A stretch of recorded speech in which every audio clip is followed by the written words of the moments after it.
একটা জরিপ যখন বের হয় তার ফাইন্ডিংস নিয়ে আলাপ আলোচনা হয়, কিন্তু সেটা কিভাবে জরিপটা করা হয়েছে, কোন মেকানিজমে করা হয়েছে, কোন কোন পদ্ধতিতে এটা এগিয়েছে, সেটা নিয়ে অনেকগুলো কোয়েশ্চেনের অবকাশ কিন্তু থাকে।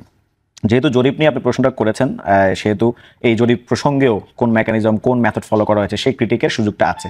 যেহেতু আমরা সেই সুযোগটা পাচ্ছি না, আবার যেহেতু আমি জরিপ সংশ্লিষ্ট না, সেহেতু হয়তো আমরা বলতে পারছি না, হয়তো আগামীতে কেউ এই বিষয়টা বের করবেন। কিন্তু আমি আপনাকে জরিপ সম্পর্কে ক্রিটিক্যালি এঙ্গেজ করার জন্য আমি একটা তথ্য দিয়ে আপনাকে হেল্প করি।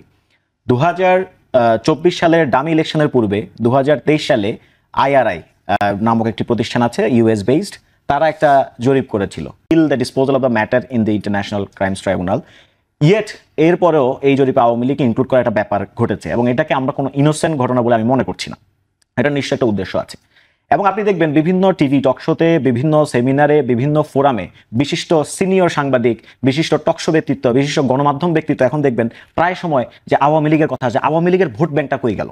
এই জরিপগুলোর উদ্দেশ্য এটাই, কিন্তু আওয়ামী লীগের ভোট ব্যাংকটা কই গেল। এখন আমি আপনাকে স্পষ্টভাবে বলি যে এইটার একটা প্রিসাপোজিশন আছে। আওয়ামী লীগের ভোট ব্যাংক ধারণা করাটা, আওয়ামী লীগের ভোট ব্যাংক কল্পনা করা একটা প্রিসাপোজিশন হচ্ছে Awami League is always constant Bangladeshi politics. বাংলাদেশের পলিটিক্সে আওয়ামী লীগ সবসময় ধ্রুবক, এবং একটা fixed voter, fixed percentage of people সবসময় আওয়ামী লীগকে সমর্থন করে। এইটা একটা প্রিসাপোজিশন। এটা মেনে নিয়ে কিন্তু এই জিনিসটা আগায় যে আওয়ামী লীগের ভোট ব্যাংক বিষয়টা, যেটা এখন ইদানিং টেলিভিশন টকশোতে বিশিষ্ট সিনিয়র সাংবাদিকবৃন্দ, বিশিষ্ট টকশো ব্যক্তিত্ব, বিশিষ্ট মিডিয়া ব্যক্তিত্ব এবং বিভিন্ন দেশি বিদেশি এনজিওগুলো বারবার উপস্থাপন করার চেষ্টা করে, এইটার একটা প্রিসাপোজিশন হচ্ছে আওয়ামী লীগ এবং এর ভোটাররা সবসময় কনস্ট্যান্ট। আওয়ামী লীগ বাংলাদেশের রাজনীতিতে সবসময় ধ্রুবক, তাকে কখনো টাচ করা যাবে না, সে সবসময় থাকবে, এবং তার একটা ফিক্সড ভোটার আছে। আমি সেই প্রসঙ্গে এসে বললাম যে গত 16 বছরে আপনি দেখবেন বাংলাদেশে অনেক অনেক মানুষ, এবং আরো হিসাব করে 2009 সালের পর থেকে যারা ভোটার হয়েছে তারা কেউ কিন্তু ভোট দিতে পারে নাই। স্বাধীনভাবে স্বেচ্ছায় নিজের ইচ্ছা শক্তি প্রয়োগ করে তারা ভোট কেন্দ্রে যেতে পারে না, ভোটও দিতে পারে নাই। তাহলে এই বিপুল সংখ্যক মানুষকে আপনি যখন বলেন আওয়ামী লীগের ভোটার, বা এই আওয়ামী লীগের ভোটগুলো কই গেল, তাদের প্রেক্ষিতে যখন আপনি বলছেন, তখন এটা ইনহিয়ারেন্টলি তাদেরকে ক্রিমিনালাইজ করা, সে তো নিয়ে আসা, এটা কোনো শর্ত না। নির্বাচন আওয়ামী লীগ ছাড়াও ইনক্লুসিভ হয় এবং পার্টিসিপেটরি হয়। এটা সবচেয়ে বড় উদাহরণ হচ্ছে ডাকসু ইলেকশনটা।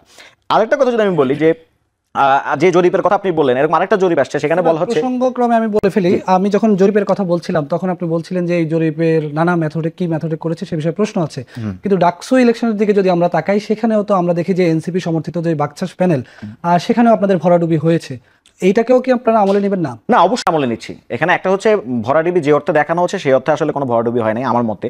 কারণ আপনি যদি দেখেন যে বাংলাদেশ জাতীয়তাবাদী দল এছাড়াও বামপন্থী সংগঠনগুলো যারা এত বছর ধরে তাদের পলিটিক্যাল লিগাসি আছে, ইয়েট আমরা দেখতে পাই যে তারা ডাকসু ইলেকশনে তাদের চেয়ে আমাদের যারা সমর্থিত যে প্যানেল, যারা বলা হচ্ছে বাকচাষ, আদর্শিকভাবে আমরা তাদেরকে সমর্থন করি, তারা কিন্তু অনেক এগিয়ে আছে, এবং বিভিন্ন হলগুলোতে কিন্তু তারা বেশ ভালো পেয়েছে, ভিপি হয়েছে, জিএস হয়েছে, নির্বাচিত। আমি একটা প্রসঙ্গ যেটা শেষ করি, আমাকে শেষ করতে, যেটা আমি সময়টা পাইনি, মাঝখানে একটা ইন্টারাপশন হলো।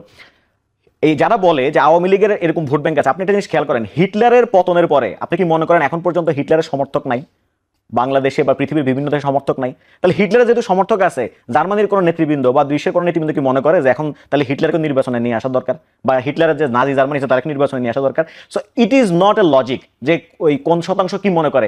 বাংলাদেশে 83 লাখ মানুষ এখন পর্যন্ত ড্রাগ অ্যাডিক্ট 2025 সালের সার্ভে অনুযায়ী, এবং তারা সবাই যদি রাস্তায় আন্দোলন করে যে কালকে থেকে আমাকে ড্রাগ অ্যাডিকশন জায়েজ করে দিতে হবে, বৈধ করে দিতে হবে, লিগালাইজ করে দিতে হবে, আপনি কি এটা বৈধ করবেন? 83 লাখ